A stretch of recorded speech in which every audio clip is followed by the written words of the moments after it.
Olá de novo, oitavo ano, voltamos aqui para a nossa segunda parte das correções da terceira atividade do terceiro bimestre, em que a gente vai falar da gravidez e os métodos contraceptivos, né? Ou seja, os métodos usados para que a pessoa, para que a mulher não engravide. Né? Então, a gente viu vários métodos aqui no texto, né? Eu comentei rapidamente sobre eles, é mais leitura mesmo. Aqueles que oferecem proteção mais certa, né? São os cirúrgicos, mas esses geralmente não tem volta, né? A pessoa tem que ter certeza absoluta de que não quer mais os filhos. As camisinhas, principalmente a masculina, porque é mais fácil de usar, a proteção é a mesma, elas são igualmente confiáveis, mas o problema é que a feminina, além de ser mais cara, ela é mais difícil de usar, de segurar no lugar, uma coisa por isso que a gente dá preferência para a masculina. Não tem contraindicação, não vai mudar o corpo de ninguém, nada no corpo de ninguém. E a pílula anticoncepcional, que também é muito confiável, né, que tem ou pílula que se toma todo dia no mesmo horário, aí tem que ter disciplina, né, a pílula. Tem as injetáveis que vai no posto, eles dão injeção, dependendo, é uma vez por mês, ou de outro tipo é uma vez a cada 3 meses. Tem adesivo que cola na pele por um tempo e ele vai soltando o hormônio. Tem o anel transvaginal, coloca lá dentro, perto do colo do útero, e ele vai soltando o hormônio. Tem o implante que vai lá, coloca, fica anos ali, né? Cerca de 3 anos, e ele vai também soltando o hormônio de pouco em pouco. Ele é muito confiável, mas nem toda mulher pode usar. Tem mulher que vai ter reação, tem mulher que vai ter risco de trombose, de perder até um membro em casos mais críticos. Mas isso são casos raros, por isso que é preciso um ginecologista para falar, né? Elas são famosas porque, além disso, elas regulam o ciclo, elas diminuem as cólicas, diminuem a acne, toda aquela coisa da TPM, e da parte física, né? Os inchaços, as dores de cabeça e tudo mais. Então, ela tem suas vantagens. Mas tem suas desvantagens, é preciso ir num ginecologista para ver se pode, se adapta, né, tudo mais.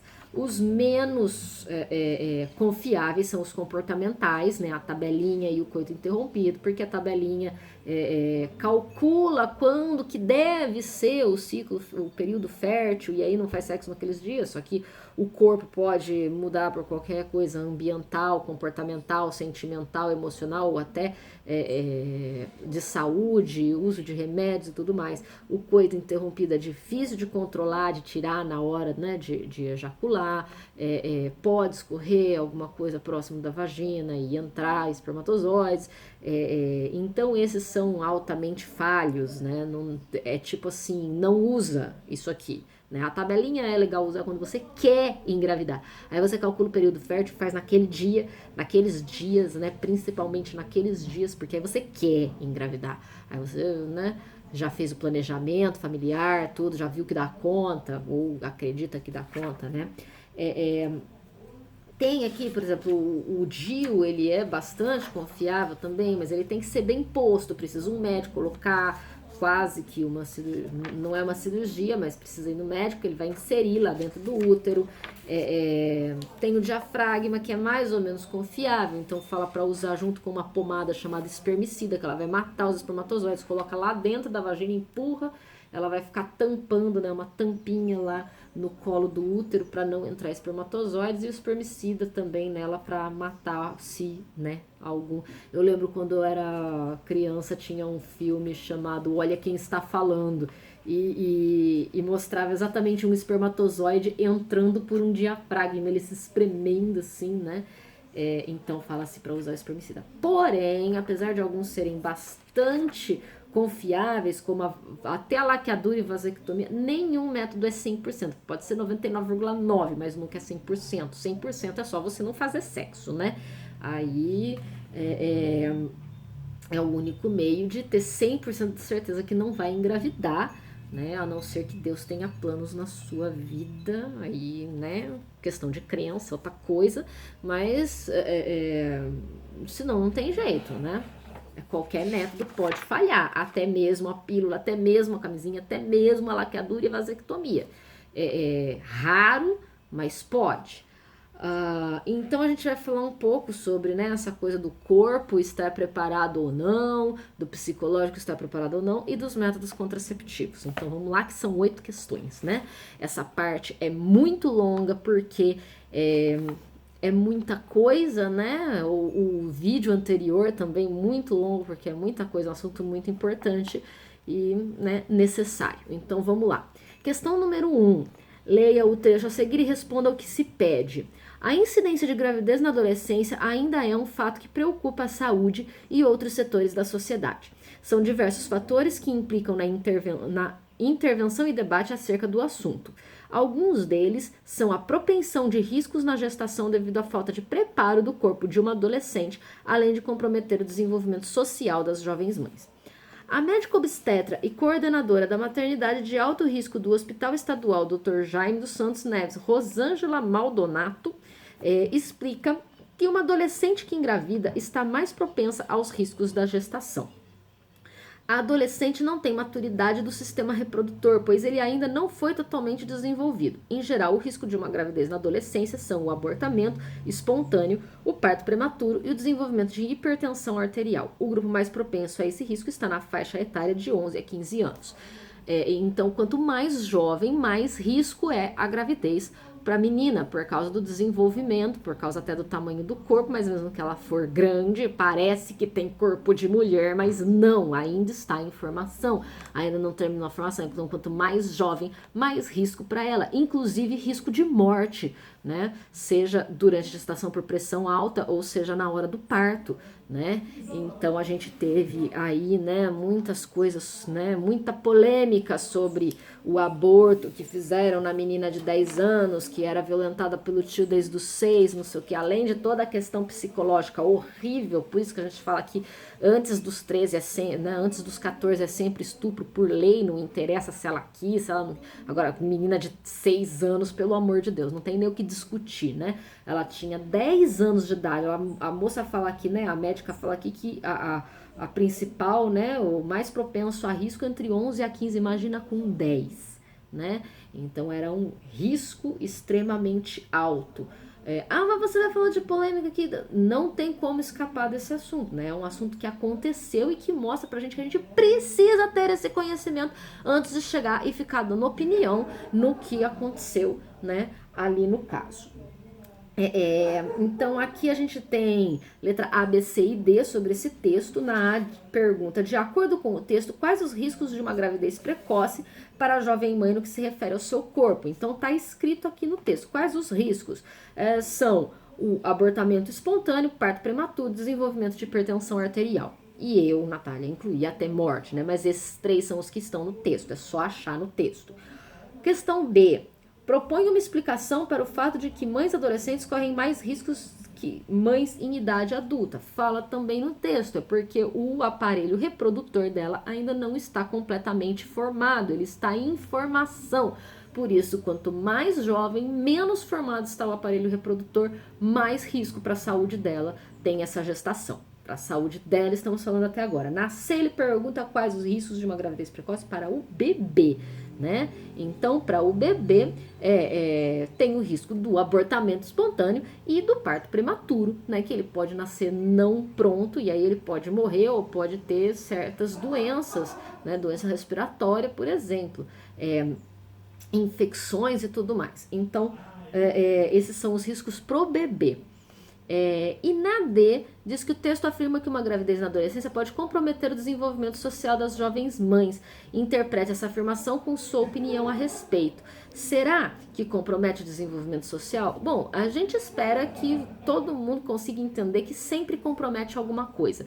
A mãe vai precisar, né? A gente esperava, como eu disse na parte anterior, que o correto é que os dois arquem com as responsabilidades, mas é claro que a mãe é quem vai ter o parto, a mãe é quem vai carregar a criança, e aí ela vai ter o peso, ela não vai poder ir na balada com aquela barrigona, né? Se divertir numa festa, numa coisa. Não vai poder beber, lógico, né? A gente não espera que com menos de 18 anos beba, né? Numa situação dessa menos ainda, vai ter que cuidar da alimentação mesmo, excesso de doce, excesso de sal, excesso de também não pode.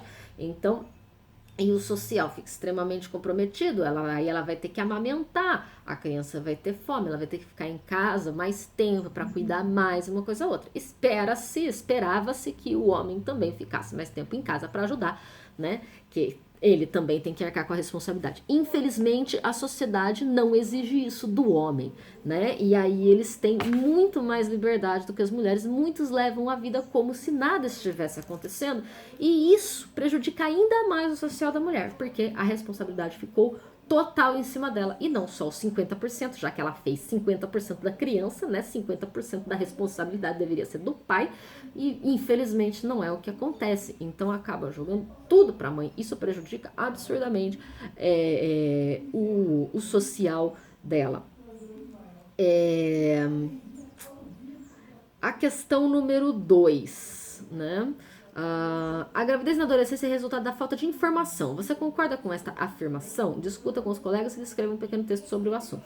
Bom, a gente esperava que, né, com todas as questões desenvolvidas na primeira parte, né, dessa terceira atividade, e agora do que a gente estava falando, vocês entendessem que sim, é falta de informação, porque é preciso, quando você começa a vida sexual, é preciso que tenha noção dos métodos contraceptivos para evitar uma gravidez. Quanto mais tem noção, mais usa os métodos contraceptivos, mais evita a gravidez. Porém, não é única e exclusivamente falta de informação, tá? É falta de informação, sim, que nem falamos na outra parte, o diálogo com a família, né? Mas é também as questões dos preconceitos e das imposições sociais, né? Porque o que acontece, né? Aquelas imposições sociais que a gente falou, né? O homem sexualmente ativo, que não usa camisinha, e a mulher que tem que ser recatada, mas que tem que agradar o homem, fica aquele paradoxo na cabeça dela, ela não sabe pra onde vai.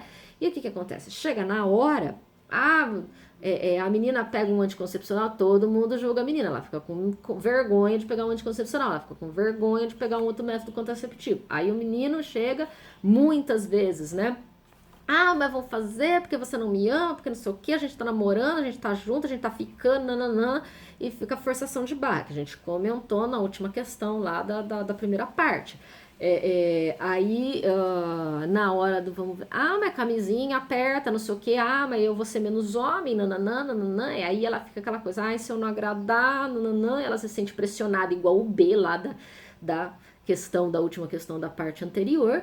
E na pressão, então assim, é falta de informação sim, mas também muitas vezes é falta de a pessoa ter segurança, né, para exigir também a sua proteção, né, os preconceitos sociais incutidos na cabeça das pessoas, a pressão do parceiro, né? Então tudo isso também tem que ser falado, né? Não podemos ficar só, ele não sabia. Muita gente sabe, né? Quase todo mundo sabe que não quer engravidar, usa camisinha. Mas tem também essa falta de informação na parte do preconceito, né? Do fortalecimento do psicológico de cada um, para exigir tudo isso. Então tudo isso tem que ser posto, né, na sua argumentação. Na questão 3, por que se diz que adolescentes não estão preparados nem física nem psicologicamente para a gravidez? Exponha seus argumentos. Bom, fisicamente seria a mulher, né? Porque o seu aparelho reprodutor não está totalmente preparado para a gravidez, então ela corre muito mais risco de ser uma gravidez de risco. O menino, né? Aí meninos e meninas, homens e mulheres, têm o psicológico. Não estão psicologicamente preparados porque essa é uma idade de incertezas, de eu quero buscar a minha identidade, de eu quero me inserir na sociedade, de eu quero ter liberdade, conhecer coisas, experimentar coisas, ter experiências, né? E aí, de repente, uma gravidez com uma grande responsabilidade, né? Que vem e poda tudo isso. Então, não estão nenhum dos dois psicologicamente preparados para uma gravidez, porque eles estão neste momento de incertezas, de querer experimentar, de se conhecer, de buscar a sua identidade, né? Então, por isso, nem homem nem mulher estão psicologicamente prontos. Então, não adianta dizer, a mulher amadurece mais cedo. Isso não existe. Existe uma coisa na nossa criação que faz parecer que a mulher amadureceu, porque ela tem que se comportar como uma mocinha, nananã, desde que ela nasce, se faz isso com ela, e o menino brinca, bagunça, não sei o que, é moleque. Né? Então é da criação, não existe isso de ela amadurece mais cedo, então dá. Não, nenhum dos dois estão psicologicamente prontos. Questão número 4. Defina métodos anticoncepcionais ou contraceptivos. Como eles podem ser classificados e dê exemplos de cada tipo. Bom, o que são métodos anticoncepcionais ou contraceptivos? São métodos usados para evitar uma gravidez indesejada. Ponto, é isso. Como eles podem ser classificados? Nós temos os métodos de barreira, que são as camisinhas masculina e feminina e o diafragma. Nós temos os métodos hormonais, que são as pílulas, os adesivos, os implantes e as injeções, né, de hormônios anticoncepcionais. Nós temos os métodos comportamentais, que são a tabelinha e o coito interrompido. De novo, não é para usar porque falha, ponto final. Né? Nós temos os métodos intrauterinos, que é o DIU, né? E aí o método intrauterino pode ser hormonal, né? E aí ele vai agir igual os métodos hormonais, ou ele pode ser de cobre, e aí ele vai agir de uma outra forma que a gente fala na próxima questão. E tem os métodos cirúrgicos, que é a laqueadura e vasectomia. Né? Então são esses aí: barreira, hormonal, comportamental, intrauterino e cirúrgico. 5 grandes categorias. Né? E não esqueçamos que tem a pomadinha espermicida para matar os espermatozoides também, né? Essa foi a questão 4. Questão 5. Identifique em que etapas da reprodução atuam os diferentes métodos contraceptivos. Vamos passar por todos, né? Os métodos de barreira, eles atuam em qualquer etapa né? Se a pessoa estiver fértil, como ele é uma barreira, ele impede o encontro do espermatozoide com o óvulo. Né? Não tem encontro, né? Os métodos de barreira. Os métodos hormonais, eles impedem a ovulação, então nem tem óvulo para encontrar, né? Não é para ter óvulo para encontrar, então eles impedem a ovulação. Os métodos comportamentais, né? Aí seria os métodos comportamentais seria para impedir também um possível encontro, mas de novo não funciona, né? Então, se nem falar deles aqui, tá tudo bem, né? A gente tem os métodos intrauterinos, que depende do tipo, né? Se for o intrauterino, o DIU hormonal, ele impede a ovulação, igual os hormonais, e se for um DIU de cobre, ele impede a mobilidade dos espermatozoides, e impede, se tiver, né, o encontro, ele impede que os espermatozoides se fixem na parede do útero, então ele vai embora, né, o óvulo, né, com aquele espermatozoide vai embora, né, e não gruda na parede do útero, não tem a gravidez. E os métodos cirúrgicos também, né, impede o encontro aí dos dois, porque cortou os ligamentos que levariam os gametas, né, para os locais onde eles se encontrariam. No caso da vasectomia, corta o canal deferente, né, que vai sair do testículo, então o espermatozoide não sai, né, ele fica ali e é reabsorvido pelo corpo, então só sai o sêmen, que é a parte líquida, sem espermatozoides. E na laqueadura, corta as trompas, então o óvulo sai do ovário, mas ele também não passa e o espermatozoide também não chega, né, que ele vem pelo útero, não chega, então não tem encontro. Então a gente poderia falar, né, que os de barreira e os cirúrgicos impedem o encontro dos gametas. Os hormonais impedem a ovulação. E no caso do DIU, né, o hormonal impede a ovulação e o de cobre impede que se fixe na parede do útero. Questão número 6. Sobre métodos contraceptivos cirúrgicos. Agora estamos falando só de vasectomia e laqueadura. Qual a diferença entre vasectomia e laqueadura? A diferença é em quem que é feito, né? A diferença é que vasectomia é feita no homem, corta o canal deferente, os espermatozoides não saem, então só sai o líquido, né, o sêmen. E a vasectomia é na mulher, corta as trompas uterinas, então o óvulo não passa, né, para onde seria o útero, e os espermatozoides também não encontram ali, porque a passagem está fechada. E na B, os indivíduos que pretendem se submeter a um dos métodos anticoncepcionais cirúrgicos frequentemente passam por avaliações psicológicas prévias. Na sua opinião, qual a importância disso? A avaliação psicológica é muito importante. Vocês podem citar vários argumentos, mas o principal deles é que a pessoa tem que ter certeza absoluta de que ela não quer mais ter filhos, e que ela vai viver com isso, e que se ela arrepender, né, ela vai ter que superar esse arrependimento, porque não tem volta, porque é cirúrgico, né? Foi lá, cortou, não sei o quê, então na imensa maioria das vezes não tem como refazer. Então a questão da certeza do que ela quer, por isso que é importante fazer essa avaliação psicológica, para ter a certeza de que ela não vai querer ter filhos mesmo. Não é uma coisa, hoje eu corto, amanhã desfaz. Não desfaz, tá? Então é essa a importância da avaliação psicológica. Na 7, qual é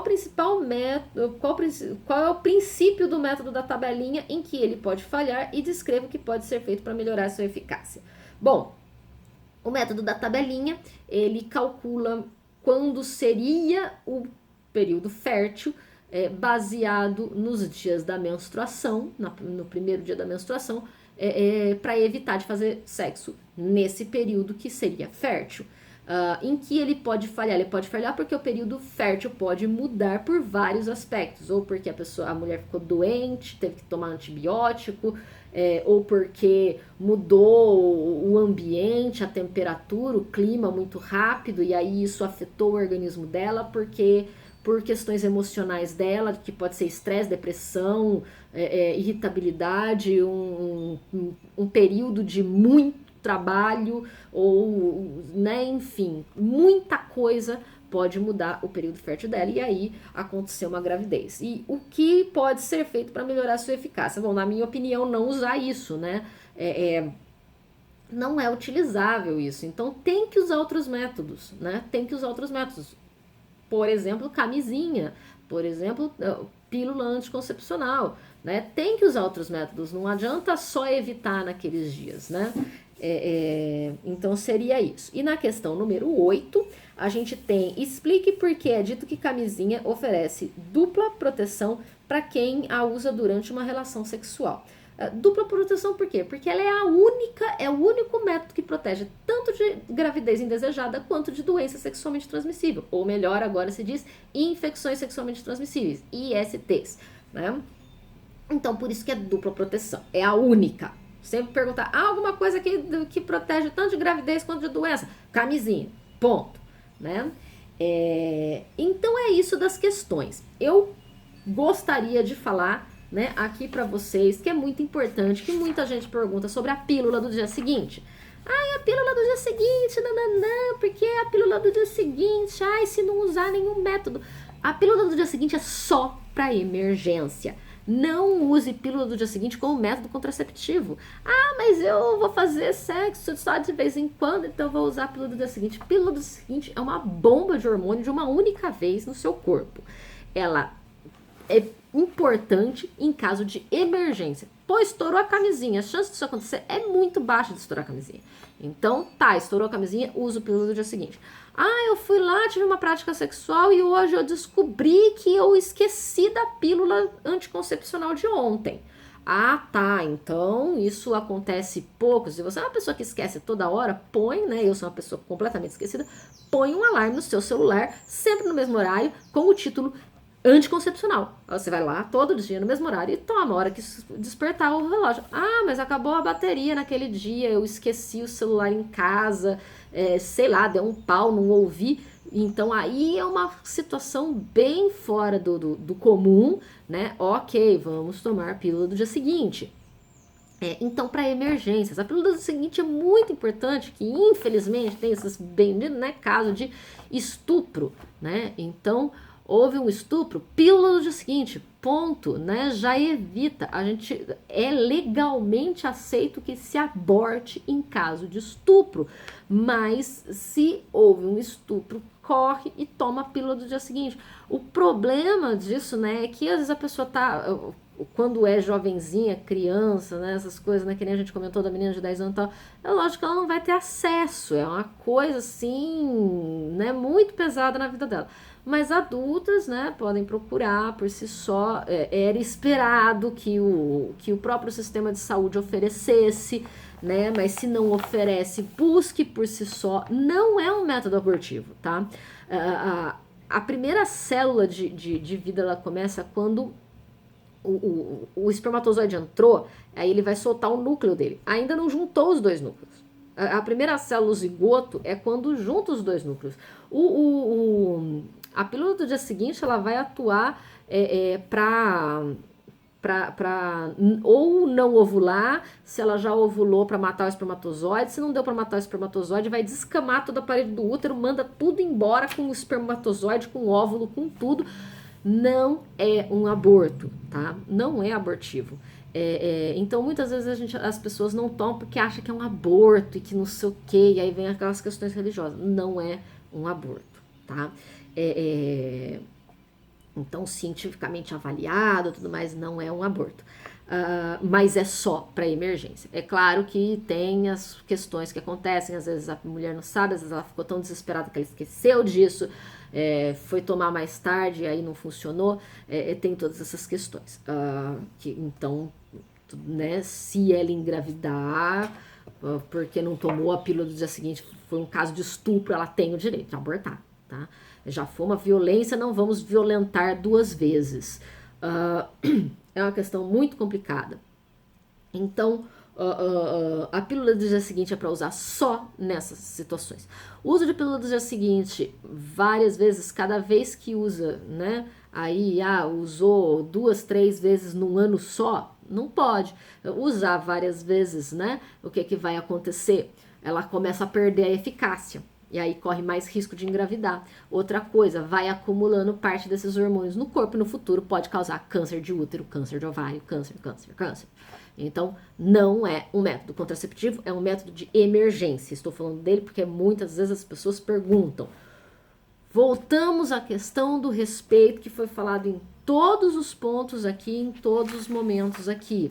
O homem tem que ser responsabilizado pelos seus atos, né? A camisinha vai me apertar, não quero usar porque me sinto menos homem, então não faça, né? A mulher falou não, tem que respeitar o não. Então é aquela coisa, né? Um homem que respeita o não de uma mulher, que respeita de usar a camisinha, que respeita o corpo de alguém, que não vai além daquilo que a pessoa permite, ele não é menos homem, né? Seja ele homossexual, heterossexual, cis, trans, enfim, né? Seja ele qualquer coisa, seja ele, né, marido, namorado, parceiro fixo, seja um encontro casual, seja ele experiente sexualmente, ou seja ele o virgem de 40 anos, né? Tem um filme aí, Virgem de 40 anos, seja ele o virgem de 40 anos, tudo isso faz ele um homem respeitoso, não faz menos homem. Isso que a gente tem que pôr na cabeça, né? Parar com essa questão de que tudo é menos homem. Não. Um homem que respeita o não, que respeita o corpo, que respeita os limites do outro, é um homem respeitoso. Né? Ponto. Acabou. É isso que a gente tem que pôr na cabeça, né? Essa questão do respeito. Na sexualidade, por que eu volto a falar nisso, que a gente estava falando de método contraceptivo? Porque hoje em dia o principal problema é isso, nossa sociedade está sexualmente doente. As pessoas não sabem mais limite nenhum. Elas não têm limite com criança, elas não têm limite com adolescente, elas não têm limite com o corpo do outro, elas não têm noção de consentimento. Isso precisa ser trabalhado. Senão, não vai, não adianta falar, pena de morte para estuprador, pena de morte para pedófilo. Não adianta, porque da forma como a gente está fazendo, né, essa imposição, essa sexualização precoce, criança exposta à pornografia desde pequeno, porque o pai não vê o que tá vendo no celular, não trava os sites e uma coisa a outra, vê coisas acontecendo em casa, né? Então, tudo isso tá deixando... Não adianta, você mata um na pena de morte e cria mais 5, né? Então a gente precisa mudar a nossa educação, mudar a nossa cultura, mudar a nossa visão sobre sexualidade, né? Não é, todo mundo vai fazer sexo à torta à direita. Não é isso, ninguém está ensinando todo mundo a fazer sexo, estamos ensinando respeito ao corpo do outro, né? Então não é menos homem respeitar, não é menos homem aceitar um não, não é menos homem nada disso, né? Tudo isso é só ser um homem consciente, respeitoso, né? E que cabe na sociedade. É isso que a gente tem que mudar. Senão, é essa sociedade sexualmente doente que a gente vê aí, sem nenhum limite, nem de idade, nem de corpo, nem de nada, né?